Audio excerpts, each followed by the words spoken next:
I never thought a phone call in Dutch would flip my life upside down in the middle of a marble lobby.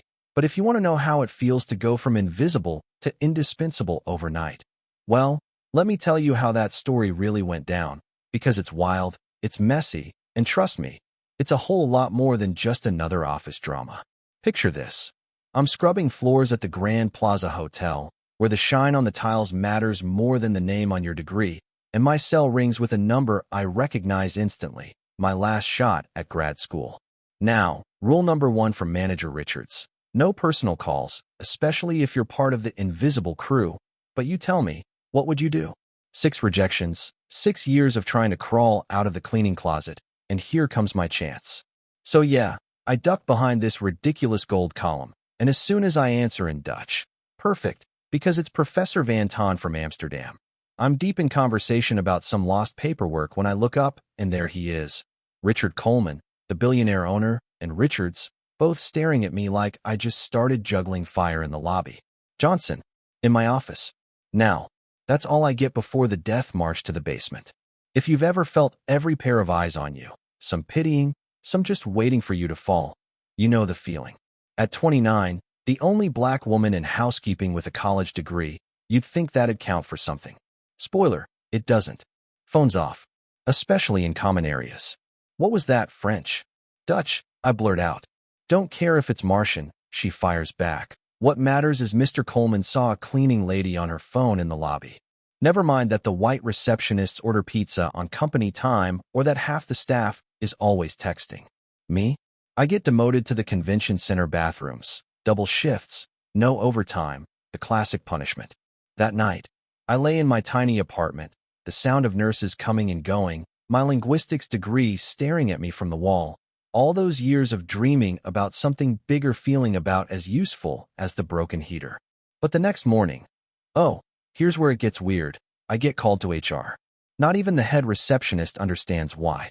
The elevator ride feels like an out-of-body experience. Me, invisible as ever, while the suits talk about mergers I'll never see a penny from. Johnson, have a seat, the HR director says, and now I'm bracing for the final blow. Termination, probably. Except, nope. Mr. Coleman wants to meet you. Suddenly, I'm in his office, which is bigger than my whole apartment, and he looks at me like he's reading my soul. Dutch, French, Italian, Mandarin, correct? He asks, flipping through my file. How did you? I heard you yesterday. Your resume's impressive. 6 years cleaning my hotel, honors from Georgetown, and fluent in 6 languages. I'm still waiting for the catch. But what I don't know is that Coleman's been quietly investigating why so many talented non-white employees are stuck in dead-end jobs across his hotels. Tomorrow, we're hosting a major trade conference, he says. I need someone who can speak Dutch and Mandarin. Someone who understands the culture, not just the words. You want me to clean their rooms? I ask, sarcasm slipping out before I can stop it. He grins.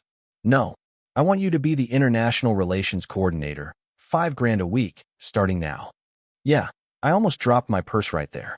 As I walk out, badge in hand, I run straight into Richards. Her face? Priceless. What are you doing here? Working, Ms. Richards. International relations coordinator, direct request from Mr. Coleman. She tries to protest, but I cut her off. Georgetown, 6 languages, my file's been there for 6 years. And then I meet Zoe Williams, new HR analyst, who whispers that she's been rooting for me since day one. You should have seen the rejection patterns. I knew something was off. Turns out, she tried to talk to Whitmore, the operations director, but he brushed her off just like he'd brushed off my transfer requests. Conference day comes, and I'm gliding between executives, switching from Dutch to Mandarin, fixing mistakes that could have derailed million-dollar deals. I catch glaring errors in the Mandarin translations, words that would have insulted the Chinese partners, and Coleman's floored. Whitmore said he hired the best, he mutters. He hired someone who can barely say hello. I correct him, and point out that all their translation contracts go to Whitmore's niece, who's never even studied formal Mandarin. Here's where the twist hits. One of the Dutch businessmen recognizes me from a journal article I wrote years ago. Suddenly, everyone wants to talk to me, not just because I'm doing my job, but because I'm the expert they've been quoting without ever knowing it. Meanwhile, Whitmore's sweating bullets. What nobody knows is that with help from Zoe Williams, I've gathered proof.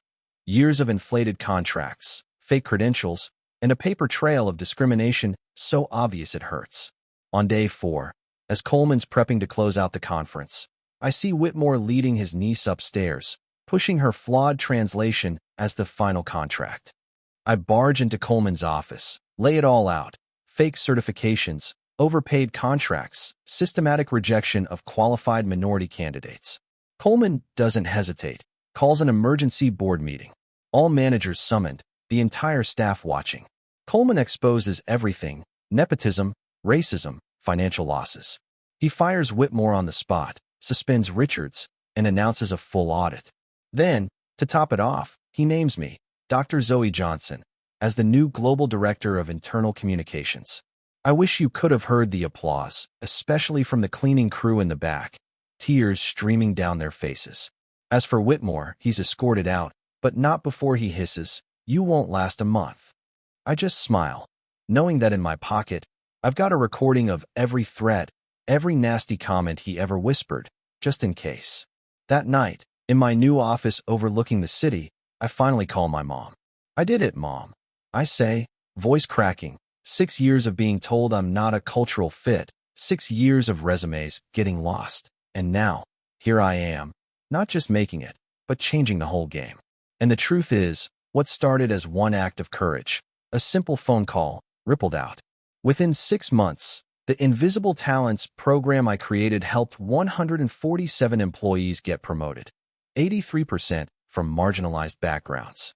Translation costs plummeted, customer satisfaction soared, and for the first time, the hotel chain led the industry in diversity ratings.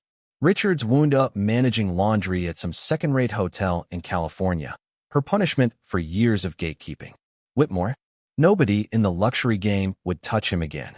His niece was forced to return the money and, irony of ironies, got a scholarship for an ethics course funded by the same foundation Coleman and I created. On the day I launched the company-wide mentoring system, I told everyone the truth: how my mom worked as a maid, college degree in hand, but never got the recognition she deserved. No matter how invisible they try to make you feel, your worth is not their decision, she'd always say. I wish she could have seen it, but I know she'd be proud. So, you tell me, what do you think justice looks like?